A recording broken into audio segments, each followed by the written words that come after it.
Алматының көктемі ерекше еді. Жапырақтар сыбдырымен бірге адамдардың жүрегінде оятатындай. 11-ші сыныптың соңғы айлары. Күнде терезеден қарап, болашақ туралы ойлау Жадыраның күнделікті әдетіне айналған. Бірақ дәл осы көктем ерекше, себебі жанында Данияр бар. Олар 10-шы сыныптан бастап қатар отырды. Алғашында жай дос болатын, Жадыра сабақты жақсы оқыды, ал Данияр сәл еркін, бірақ зейінді бала еді. Уақыт өте бір-біріне тартылды. Қарапайым әзіл, ұзақ хаттар, бір-бірінің көзінен көз алмай қарау. Міне, нағыз махаббат осылай басталды. Күндердің күнінде сабақтан кейін Данияр Жадыраның артық ештеңе айтпай, жай ғана жетектеп ескі стадион жаққа алып барды. Күн батар алдында көкжиек сарыға боялып тұрған кез. Ол: "Мен сені күнде көрем, бірақ сенің күлкің мен үшін ең әдемі көрініс" деді. Жадыра үнсіз, бірақ жүрегі дүрсілдеп, жүзінен жылу тарап тұр. Бір сәтке тыныштық орнап, екеуі жай ғана бір-біріне қарады. Сол күні алғаш рет сүйісті. Ұзақ, баяу, сезімге толы. Екеуі де ішкі әлемін көзбен емес, жанасумен жеткізді. Бұл екеуінің де жүрек есігін ашқан сәт еді. Жадыра үшін Данияр тек бала махаббат емес, жанының бір бөлігіне айналған еді. ұбт, бітіру кеші, болашаққа жоспар, бәрі сол махаббат аясында жүріп жатты. "Егер тағдыр бізді екіге айырса ше?" деп сұрады бір күні Жадыра. Данияр күлді. "Онда біз тағдырды алдаймыз." Бітіру кешінен кейін бәрі өзгерді. Сол түні соңғы түн. Көп адам мас болып жүрген кезде, олар үнсіз, ескі сыныпқа барып жарықты сөндіріп, жай ғана екеу ғана қалды. Данияр оған алақанын созды. Жадыра сеніп ұсынды. "Сенің тазалығың, сенің еркің.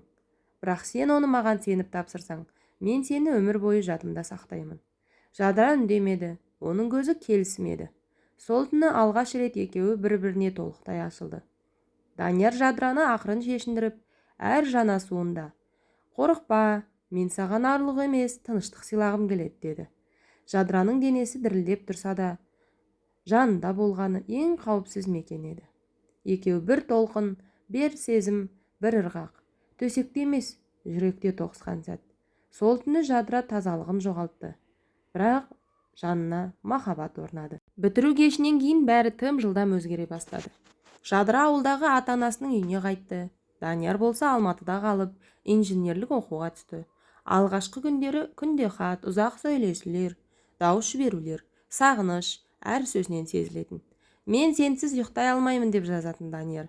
"Мен де, кешегі түн менің өмірімдегі ең жылы естелік болды" деп жауап беретін Жадыра. Бірақ бір аптадан соң үнсіздік. Хаттар сирей бастады. Бір күні мүлдем тоқтады. Жадыра таңданды. Телефон шалып еді, сөндірулі.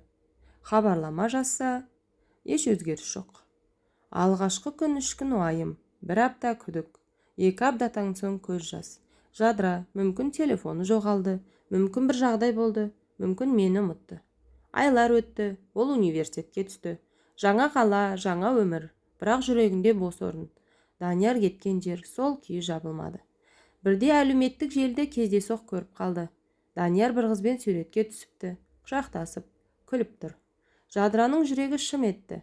Қанша күшті болса да, көз жасы шықты. Сонда ол менің қоштаспастан басқа өмірге кетіп қалды ма?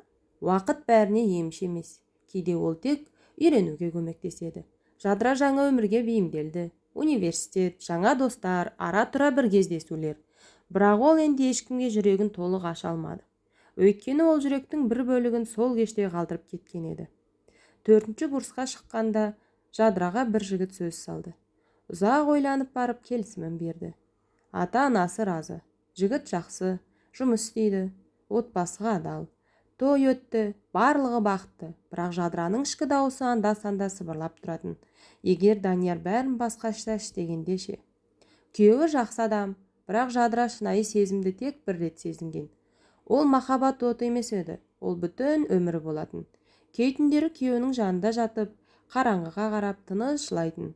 Ол өзге еркектің құшағында жатып, басқа еркектің есімін іштей айтатын. Данияр. Сыныптастар чаты ұзақ үнсіздіктен кейін кенет тіріліп кетті. Бірі бастады, екіншісі қостады. "Жиналайық, 10 жыл ғой." Ұйымдастыру басталды, тізім жасалды. "Данияр келеді екен" деп жазды бір сыныптасы. Жадыра жүрексініп қалды. Тізімнен өтіп барып, көзін Данияр келеді деген жолға қайта келді. Жүрегі дүрсілдеді. Кездесу бір мейрамханада өтті. Бәрі ересек, сәл өзгерген. Бірақ күлкілер сол баяғы, таныс. Жадыра есіктен кірген сәтте бірден оны көрді. Данияр тура бұрынғыдай, бірақ көзі тереңірек, жүзі байсалды. Шашының самайы сәл ағарған, бірақ күлгенде баяғы бала сияқты көздері түйісті. Сол сәтте әлем үнсіз қалды. Жадыра іштей тұншығып бара жатты. Жанарындағы жылт еткен жалын баяғысы, еш өспеген.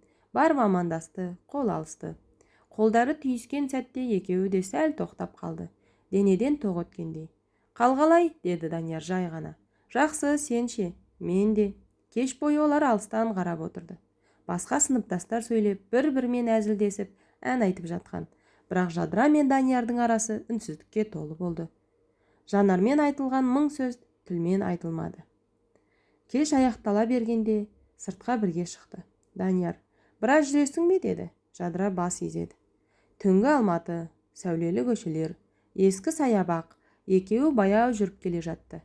Қолдар жантасып келеді. Қайта айырылып тұр. Не болды сізге, деді Жадыра ақырын. Тағдыр мені қорқытты. Сен тым шынайы болдың. Сол үшін мен қаштым. Қазір ғана түсініп келем. Жадыра үнсіз. Мен әлі сізді ұмытпаған жоқпын, деді ол. Мүмкін сені де. Кенеттен Данияр тоқтап Жадыраның білегінен ұстап жақырын тартты. Көздерінен көзін алмай тұрды. Кешір мені, деді ол. Сол сәт бәрі жарылып кеткендей болды. Олар үнсіз құшақтасты. Қатты, екеуінің де иықтары дірілдеп тұр. Ұзақ уақыт бойы ішке жиналған сезімдер сыртқа шықты. Сол түні алғашқы рет 10 жылдан кейін олар тағы да бір-бірін шын сүйіп тұрғанын ұқты. Жадыра ертеңгі күнді, күйеуін, баласын, қоғамды ойламады. Тек сол сәт тірі екенін сездірген жалғыз сәт еді. Сол түн Алматы баяу тыныстап тұрған. Қалай ұйқыға кетсе де бір жүрек дүрсілдеп ояу еді. Жадыра мен Данияр такси ұстамай саябақтан ұзап, үнсіз жүре берді. Сөздің қажеті жоқ еді. Арада 10 жыл өтті, бірақ саусақтары түйіскен сәт бәрін қайта тірілтті. Мен саған неге қайта келдім білмеймін, деді Жадыра ақырын. Себебі екеуміз ешқашан толық айырылмадық, деді Данияр. Ол Жадыраның иығына пиджагын жапты. Қыз иісінен басы айналғандай болды. Екеуі тоқтады. Бір-біріне бұрылды. Қараңғыда тек көздері ғана көрінеді. Данияр ақырын Жадыраның бетіне қолын апарып, саусақтарымен иегін сипады.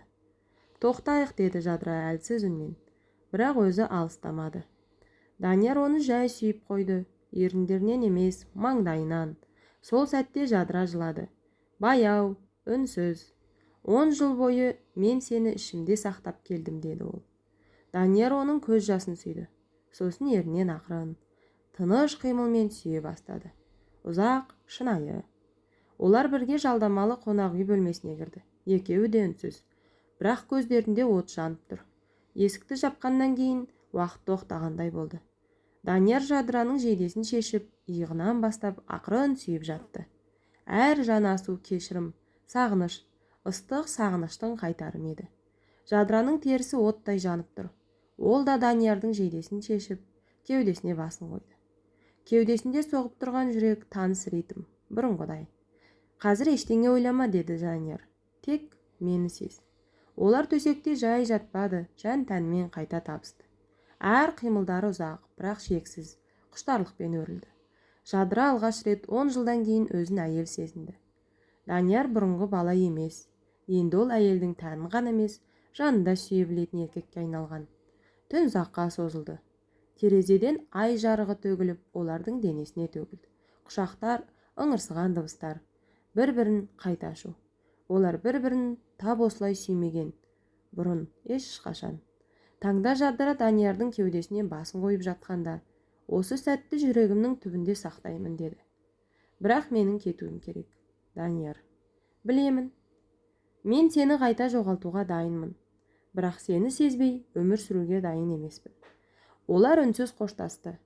Бірақ бұл соңғы кездесу емес еді. Үйіне оралды.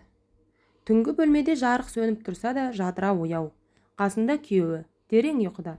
Тынысы бір қалыпты, ал Жадыраның тынысы ауыр, жаны екіге бөлінген. Телефонын ақырын алып экранға қарады. Бүгін 8-де сол жер. Даниярдан хабарлама. Бар болғаны екі-ақ сөз, бірақ сол екі сөз жүрегінің дүрсілін үдетті. Ай сайын бір күн, бір түн, ешқандай уәде, ешқандай жоспар. Тек сол бір сәт шындық. Қонақ үй, танымайтын адамдай кіріп, сүйіктісіне айналып шығу. Жадыра кейде кіріп келе жатып айналасына қарап, біреу көріп қалмаса екен деп дірілдейді. Бірақ кіріп Даниярдың жадарын көргеннен кейін бәрі өшіп кетеді. Сол сәтте ол Жадыра ана, жар, қызметкер емес, ол тек әйел. Сүйетін, сағынатын, сезетін. Сенің көздерің мені 10 жылдан бері қызғандырады, деді бір түні Данияр. Сенің қолың мені күйеуімнің құшағынан алыстатып жіберді, деді Жадыра. Олар төсекте жатып, тек тән емес жанмен жалғасып жатты. Кейде әңгімелесіп күлгенде Жадыра өзін қайта 18-ді қыздай сезінетін. Бірақ әр кездесудің соңы қоштасумен аяқталады. Сол қоштасулар үзіліп түскен жүрек сияқты. Әр рет соңғы рет болатындай. Бір күні кездесуден кейін Жадыра үйіне келіп, айнаға ұзақ қарап қалды. Көзі күлгендей, бірақ шаршаңқы. Ернінде Даниярдың ізі бардай. Ал жүрегі бос. Күйеуі оны құшақтап жай ғана сағындым деді. Жадыра үнсіз жымиып, басын иығына қойды. Бірақ іштей, мен осы отбасыны сақтап келем, бірақ қайсарлығым емес Данияр үшін. Ол баласын құшақтағанда іштей күбірлейтін. Сен менің шын махаббатымнан қалған жалғыз белгісің. Сенің арқаңда мені бұл үйден кетпедім. Бірақ ішіндегі дауыс күн сайын қаттырақ шығатын болды. Қашанғы бұлай жалғасады? Данияр да өзгеріп келе жатты. Кездесулерден кейін ол ұзағырақ ұстайтын, ұзақ қайрайтын, қалшы деп айтатын. Бір күні Жадыра, мен шаршадым. Сен кеткен сайын мен жарты адамға айналам. Өтінем, бірге кетейік. Сол сәт ауыр үнсіздік. Жадыра басын шайқады. Көзінен жас ақты. Мен анамын. Ал мен еркекпін. Саған ғана еркек бола аламын. Сол түн өзгеше өтті. Әр жанасу қоштасу сияқты. Әр қимыл ең соңғы рет істеліп тұрғандай. Екеуі де сезді. Бұл соңғы түн болуы мүмкін еді. Сол түннен кейін бір ай өтті. Жадыра Даниярмен сөйлеспеді. Ол да үнсіз қалды. Екеуі де өздеріне шекара сызуға тырысты. Жадыра өзін жазғырып жүрді. Соңғы рет болды, деп өз-өзін сендіріп жүрді. Бірақ бір таңертең бәрі өзгерді. Аяғы ауыр екенін білгенде ең алдымен терең тыныс алды. Жүрегі кеудесіне сыймай кетті. Қолы дірілдеді. Айнаға қарап, жоқ, мүмкін емес, деді күбірлеп. Күйеуі қуанды. Құдай тілеуімізді берді жаным, деп бауырына басты. Жадыраның көзінен жас ақты. Бірақ бұл қуаныш емес еді, бұл күнәнің жасы. Ол жақсы білді, бұл баланың әкесі кім екенін. Данияр. Ол Даниярға ештеңе айтпады, себебі айтса бәрі құлайды. Отбасы, баласы, өмірі, ата-анасы. Бірақ жүрегіндегі дауыс тынымсыз сыбырлай берді. Ол баланың әкесі білуге хақы бар, ол сенің шынайы махаббатыңнан туған бала. Дегенмен Жадыра таңдау жасады, үндемеу. Сол түннен бастап Даниярға хабарласуды доғарды, нөмірін бұғаттады, әлеуметтік желіден өшірді. Ол оны өз жүрегінен де өшірмек болды, бірақ мүмкін емес еді. Жүректен кетпеген адамды телефоннан өшіріп ештеңе өзгермейді. Айлар өтті, іші дөңгелене бастады. Ол күнде баласына қарап, сен менің шын махаббатымның жалғасысың, бірақ бұл сыр тек менімен өмір сүреді. Босану сәті келді. Сәбиді қолына алған сәтте Жадыра жылады. Бірақ бұл жылау бақыттан да, өкініштен де емес, бұл шынайы махаббаттың үнсіз естелігі болатын. Бала есейе келе Даниярға қатты ұқсап кетті. Көзі тура әкесі. Әр күн сайын Жадыра осы көзге қарап үнсіз сөйлесетін. Сен ешқашан әкеңді білмейсің, бірақ мен сені жанымнан артық сүйем. Сенің арқаңда мен бұл өмірде тұрып келем. Сен менің күнәм де, кешірімім де. Бір күні Жадыра терезе алдында отырып, баласының ұйықтап жатқан бейнесіне қарап, іштей былай деді. Данияр, сен білмейсің, бірақ сен мәңгі менің жанымдасың. Мен сені енді көрмеймін, бірақ бір бөлігі әр күн сайын сенің көзіңмен маған қарап тұр. Жадыра сол күні кешке үйде жалғыз отырды. Күйеуі жұмыс бабымен сыртта. Бала бөлмесінде ұйықтап жатыр. Үстел үстінде фотоальбом. Онда мектеп кезіндегі суреттер. Бір бетінде өзі мен Данияр. Аңқау, бақытты, таза кездері. Ол суретке ұзақ қарады. Саусағы кадрға тиіп кетті. Біз бір-бірімізге тиесілі болдық, бірақ бірге болуға жазылмады, деді жай ғана. Сол түні алғаш рет ол Даниярға хат жазды. Бірақ оны ешқашан жібермеді. Сәлем, Данияр, сен мұны оқымайсың, бірақ мен саған айтарым көп.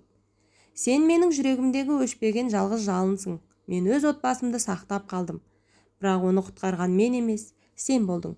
Себебі сен мені әлсіз сәттерімде ұстап тұрдың. Баламды құшағыма алғаш алған сәтімде сенің көзіңді көрдім. Оның қылықтары сенің қылығың. Ол сен сияқты жымиып, сен сияқты жылап күледі. Бірақ ол сенің есіміңді ешқашан білмейді. Мен сені ұмытпадым, бірақ мен сені енді көрмеймін. Бұл менің таңдауым емес, бұл тағдыр. Егер бір күнде баламның бейнесін көрсең, танып қалар ма едің? Сен менің махаббатым болдың, бірақ өмірлік серігім емес. Сау бол, Данияр. Жүрегімде мәңгі тірі қаласың. Жадыра. Жадыра бұл хатты қайта бүктеп жыртпастан кітап арасына салып қойды. Себебі ол оны өшіргісі келмеді. Тек уақытқа тапсырды. Жылдар өтті, бала өсті, ақылды, сезімтал ұл болды. Бір күні ол анасына қарап, анашым, менің көзім саған ұқсамайды ғой деді. Жадыра күлімсіреп, шашынан сипап. Сенің көзің ерекше, ол бір ғана адамның көзі. Ол кімнің деді бала. Жадыра көзін терезеге бұрып ақырын ғана. Ол менің жүрегімде қалған махаббаттың көзі деді. Бала түсінбеді, бірақ үнсіз жымиып анасының қолын ұстады. Сол сәтте Жадыра көзін жұмып, ішінен күбірледі. Сен менің сырымсың, жазылмаған өлеңімсің. Мен сені жылап жүріп, шын сүйіп жүріп, жалғыз тәрбиелеп келем. Сен менің күнімсің, және оның да сәулесісің.